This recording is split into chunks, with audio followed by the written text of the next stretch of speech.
Hi, this is Dr. Gary Pepper. Thanks for tuning in to Dr. Pepper Really. Have you heard any rumors about metformin? Are you concerned about metformin? Well, I have heard a few rumors, you'd say, about metformin in the medical literature and even in social media. And I wanted to clear things up because metformin is one of the most useful medications for people with type 2 diabetes and a variety of other conditions. It is very effective at controlling blood sugar and it's very inexpensive. So if you have doubts about it, well, let's try to clear things up. The active ingredient in metformin, first of all, comes from something called the French lilac, and that was discovered back in the Middle Ages, believe it or not. They used it to control symptoms of diabetes, even though they didn't know what diabetes was, such as frequent urination due to high blood sugar. Well, in the 1920s, the active ingredient in metformin was finally isolated. It's called a biguanide. But because the cousin to metformin, which had a lot of side effects, called fenformin, was the form of the medication that was decided to be used back then. The fenformin caused a lot of side effects like lactic acidosis, which is a buildup of acid in the blood, which can be very dangerous. So metformin waited in the wings until about the 1970s, the end of the 1970s, when they finally withdrew fenformin from the market and metformin took over. And within a decade, metformin became the drug of choice for treating type 2 diabetes. And we'll talk more about side effects and lactic acidosis in a minute.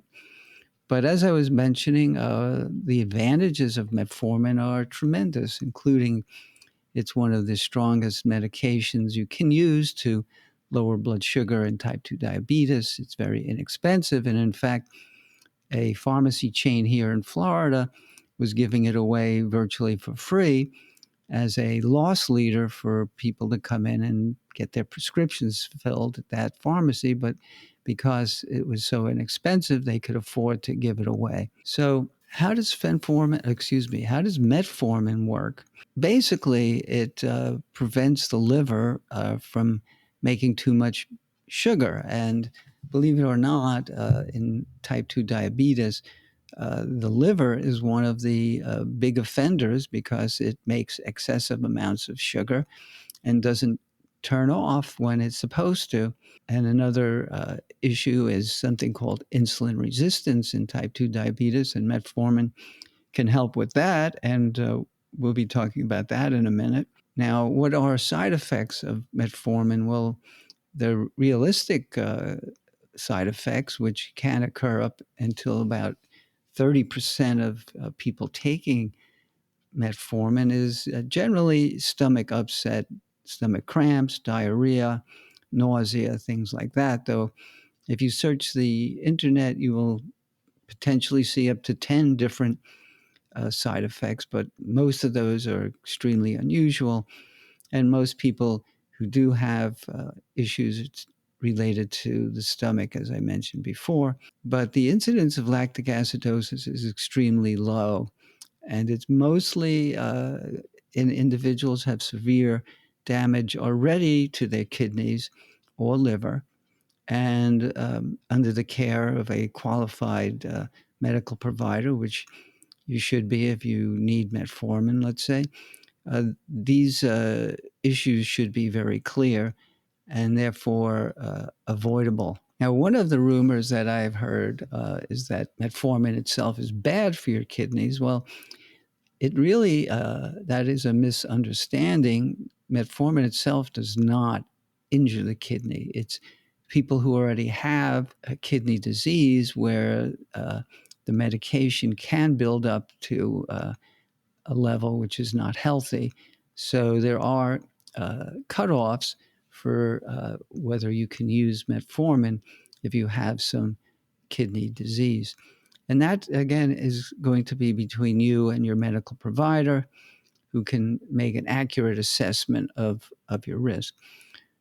There are other conditions other than type 2 diabetes which have been treated with metformin. One of them is called polycystic ovarian disease, or PCO, which is a fairly common condition in young women and is associated with elevated blood sugar, elevated cholesterol, obesity, and increased hair growth on the body.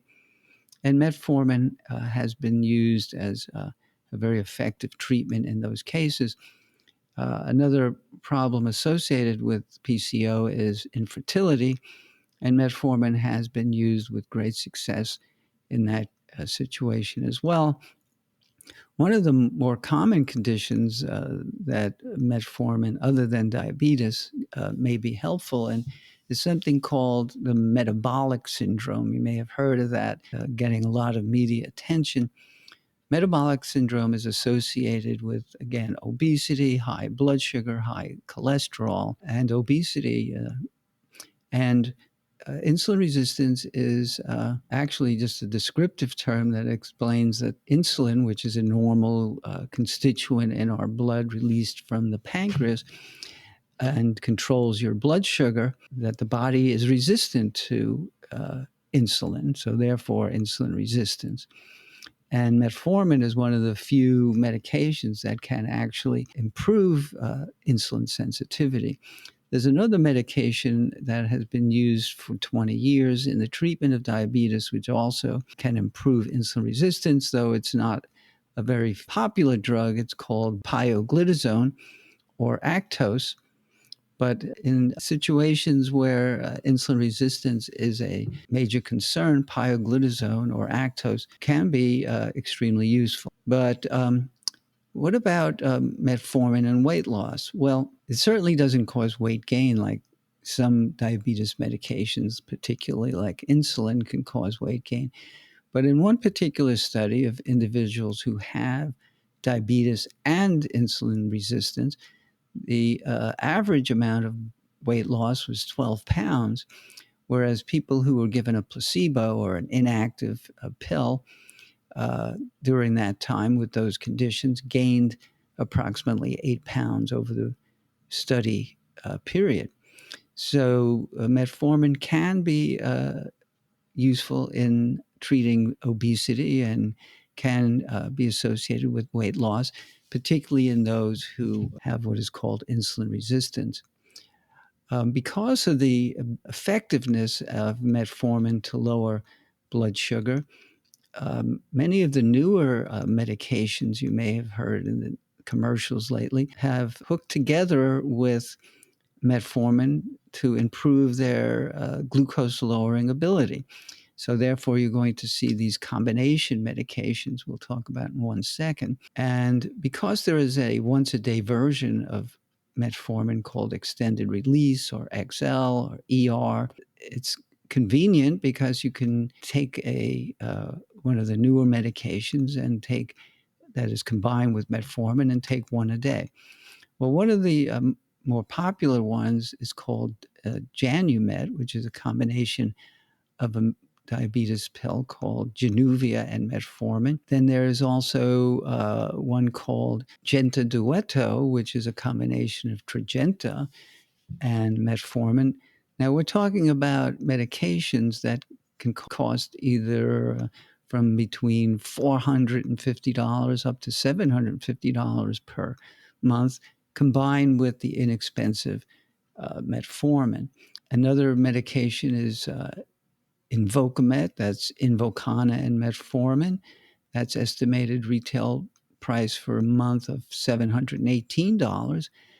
Xingduo, or Xigduo, is a combination of Farxiga and metformin with a monthly estimated retail cost of about $678. So what is the actual cost of metformin alone? As I mentioned earlier, one pharmacy in Florida was giving it away for free as a loss leader. But metformin in the twice daily, that's the short acting version, can cost anywhere from $13 to $22 for 100 tablets. And the once a day or XL or ER version can cost around $53 for 100 tablets. That makes a year's supply of metformin only about $193 per year, whereas the newer medications, the ones that are being promoted on commercials that you are hearing, by the way, guess who is paying for those commercials? That's you, the user of the medication. You could spend up to $8,600 per year on that type of medication. It isn't necessarily traditional for your doctor to worry so much about cost of medication, but I particularly do worry about it. One of the reasons is something called social determinants of health. Social determinants of health refer to how economics can play a role in your health. And it's been well documented that people who unable to afford the healthier forms of food, the less fatty forms of food, the ones with less carbohydrates, and the people who can't afford a gym membership to stay active or other forms of hobbies that allow people to be active and keep their weight down and have them burning calories.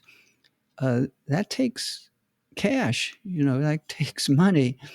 And if you're paying almost $9,000 per year for your diabetes pill or one of your diabetes pills, you at a severe disadvantage, which can affect not only your lifestyle, your weight, but also can reduce your lifespan. And there are numerous studies, as I mentioned, that have shown that this is, in fact, a true thing.